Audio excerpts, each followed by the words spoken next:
দাফনের চতুর্থ দিনেও হাদির কবরের সামনে ভিড় করছে সাধারণ মানুষ। সকাল থেকে গভীর রাত পর্যন্ত হাদির কবর দেখতে আসছেন সাধারণ মানুষ, সহযোদ্ধা ও ছাত্র জনতা। কবরের পাশে দাঁড়িয়ে অনেকে চোখের পানি ফেলছেন, অনেকে আবার মোনাজাত করছেন। হাদির কবর দেখতে আসা জনসাধারণ হাদির প্রতি ভালোবাসার কথা জানান।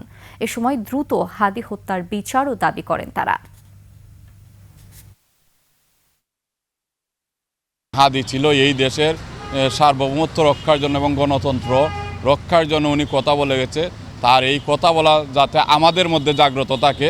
হাদি ভাইয়ের বিচার না হওয়া পর্যন্ত আমরা বাংলাদেশে কোনো নির্বাচন মেনে নেব না এবং কোনো নির্বাচন হতে দেওয়া যাবে না। মৃত্যুর পর থেকে আমরা তাকে খুব ভালোভাবে বুঝলাম আর কি, এটাই যে কত উচ্চ মাপের মানুষ। আল্লাহর কাছে বিচার চাই আর মানুষের কাছে, এখানে দেশের সরকারের কাছেও বিচার চাই।